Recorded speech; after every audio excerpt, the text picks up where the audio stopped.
આપની પાસે આવીશું, સીધા જઈશું સાણંદ. ત્યાં પણ કેવા દ્રશ્યો સામે આવી રહ્યા છે. અમારા સંવાદદાતા ગૌરવ પટેલ અમારી સાથે જોડાઈ ગયા છે. ગૌરવ, ખૂબ જ નાની જરૂરિયાતો છે જે લોકો ત્યાં રહી રહ્યા છે તેમની, અને છેલ્લી ઘડી સુધીનો અહીંયા પ્રચાર કરવામાં આવ્યો હતો. પ્રચારની કેવી અસર પડે છે તે તો પરિણામ આવશે ત્યારે જ ખબર પડશે, પરંતુ અત્યારે મતદારોમાં કેવો ઉત્સાહ જોવા મળી રહ્યો છે અને કેવા દ્રશ્યો સાણંદથી આવી રહ્યા છે સામે?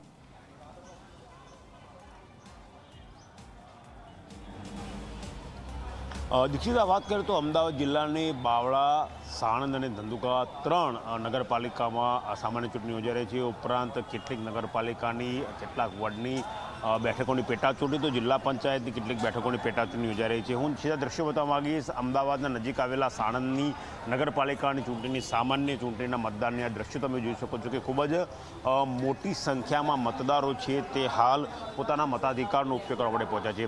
સાણંદની વાત કરીએ તો સાણંદ અમદાવાદથી ખૂબ જ નજીક આવેલું સેન્ટર છે, પરંતુ જે સુવિધાઓ, જે વિકાસ અમદાવાદનો થયેલો જોવા મળે છે તે પ્રમાણે હજી સાણંદમાં એ વિકાસ થયેલો જોવા મળતો નથી. સાણંદનો નવો જે વિસ્તાર ડેવલપ થઈ રહ્યો છે તે આજે પણ ઉભરાતી ગટરની સમસ્યા, તૂટેલા રસ્તા એક સૌથી મોટી સમસ્યા છે. બીજી મહત્ત્વની વાત કે સાણંદ એક ઇન્ડસ્ટ્રીયલ વિસ્તાર છે, એટલે અહીંયા જે આસપાસના જે ઉદ્યોગો ખરા ત્યાંથી જે અન્ય રાજ્યોમાંથી આવેલા લોકો વસેલા છે તેના કારણે કેટલીક પરિસ્થિતિ ઊભી થઈ છે. આ તમામ મુદ્દાઓને ધ્યાને લઈને મતદારો પોતાના મતાધિકારનો ઉપયોગ કરી રહ્યા છે. બીજી મહત્ત્વની વાત કે સાણંદ નગરપાલિકામાં ભારતીય જનતા પાર્ટીનું શાસન રહેલું છે અને હવે ફરીવાર કોણ ચૂંટાશે તે સૌથી મોટો સવાલ છે. સવારે જ ભારતીય જનતા પાર્ટીના સાણંદના ધારાસભ્ય સાથે વાત થઈ, તેમણે કહ્યું કે લગભગ વિકાસના કામો પૂર્ણ થયા છે અને બાકીના કામો પણ તેઓ આવનારા ટર્મમાં પૂરા કરશે. આ દ્રશ્યો જોઈ શકો છો કે ખૂબ જ મોટી સંખ્યામાં મતદારો મતાધિકારનો ઉપયોગ કરવા માટે પહોંચ્યા છે. તેમની સાથે વાત કરવાનો પ્રયત્ન કરીશું. મતદાન કરવા માટે પહોંચ્યા છો, કયા મુદ્દાને ધ્યાને રાખીને મત આપશો? સાણંદનો વિકાસ એટલે કયા પ્રકારનો હોવો જોઈએ? બધી ગમે દરેક પ્રકારનો. કયા પ્રકારની તકલીફો છે હાલ અત્યારે સાણંદમાં? અત્યારે હાલ તો ઘણી તકલીફો પણ સોલ્વ થઈ ગઈ છે. અથવા પાણી લાઇનની, પાણી ગટરની વ્યવસ્થા. કેવો કોર્પોરેટર પસંદ કરશો તમે વિસ્તારમાં? સારો વિકાસ થાય એવો. શું તકલીફ છે હાલ? અત્યારે અમારી સોસાયટીમાં ગટરની બહુ પ્રોબ્લેમ છે.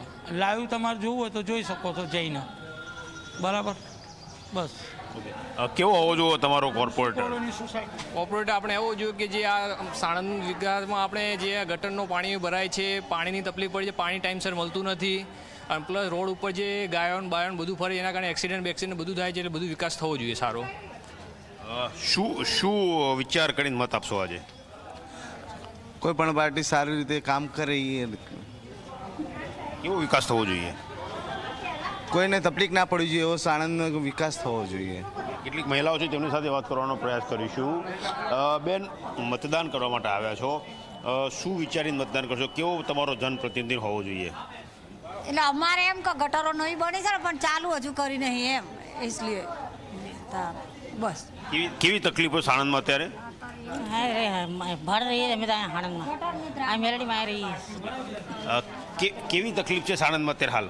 સાણંદમાં તો સાહેબ બહુ તકલીફો છે, પણ કોઈ સાંભળતું જ નહીં. કોઈ ગરીબોનું માટે કોઈ સાંભળતા જ નથી એમ. આજે મતદાન કરવા માટે આવ્યા છો, કેવો ઉમેદવાર પસંદ કરશો? પર્સન તો બોલતા મતદાન કરવા માટે આવ્યો છો, શું વિચારીને મતદાન કરશો તમે? હા બોલો ને. ચાલુ નોકરી સાહેબ ઓફ થઈ ગયા એમના ઘેરથી 5 વર્ષ થઈ ગયા, કોઈ સાંભળતું નથી, પણ હજીને કોઈ ઈલાજ જ નથી. કેવી તકલીફો સાણંદમાં? બહુ તકલીફ છે, જેમ કે જનતાને બહુ તકલીફ છે. તો તમે જોયું કે આ મતદારો છે જેમનું કહેવું છે કે તેમનો જનપ્રતિનિધિ એવો હોવો જોઈએ જે સામાન્ય લોકોની સુખાકારીનો વિચાર કરે. નગર એટલે કે નળ, ગટર અને રસ્તાનું સારું આયોજન કરી શકે, કારણ કે સાણંદ વિકસી રહ્યું છે, ઔદ્યોગિક ક્ષેત્રે વિકાસ થઈ રહ્યો છે, એવો જ વિકાસ તેનો નગરનો પણ થવો જોઈએ તેવી અપેક્ષા મતદારો રાખી રહ્યા છે. દીક્ષિતા.